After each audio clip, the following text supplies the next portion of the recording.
during this hearing that this was the wrong move to make, and lawmakers gave him immediate pushback. Watch. Bring on more SROs. I think that's a great idea. To me, this is like Delta doesn't have enough pilots, right? So the answer is to train flight attendants and ground crews for 40 hours to fly a plane. If you think that we're going to have an SRO in every one of your schools tomorrow, you're fooling yourselves. Because we're going to have to train, we got to find these people first of all.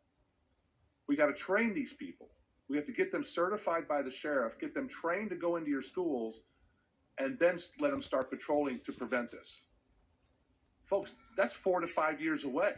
I'm telling you, I'm not going to sit up here and jeopardize your children for 4 to 5 years when we can train people to hopefully stop a shooter. Now, this measure did pass, and we'll move on to the full House floor. We'll see what happens to it there. In the meantime, protesters are already gathering right now at the state capitol, getting ready for the next vote that is scheduled to try and expel 3 Democratic lawmakers. Fox 17 News' Maggie Lemire is live there, giving us a close-up view of the crowd that is starting to gather there, Maggie, right outside the Capitol doors.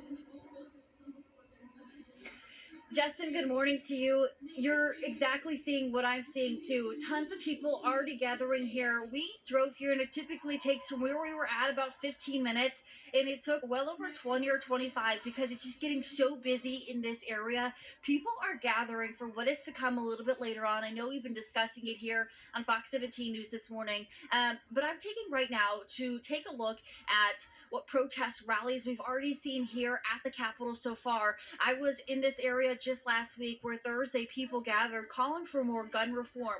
I saw tons of signs, people bringing their children here, and as well as people in uniform, so students showing up in this area.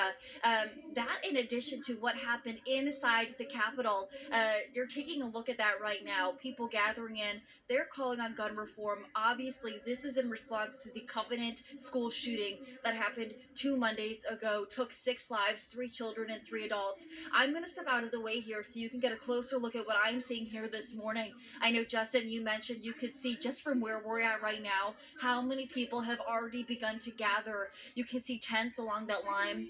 People are speaking out of microphones. They're reading off the names of the people who died in the Covenant school shooting, and people are already gathering at the doors of the state capitol holding signs. So this is a site that is familiar to me because of what I saw just last week. Now, Fox 17 is bringing you continuing coverage this morning and team coverage as well as we continue to follow what is happening here, both outside of the Capitol as well as inside. Reporting live here this morning, Maggie Lemire, Fox 17 News, your Code Red station. Okay, Maggie, thank you very much.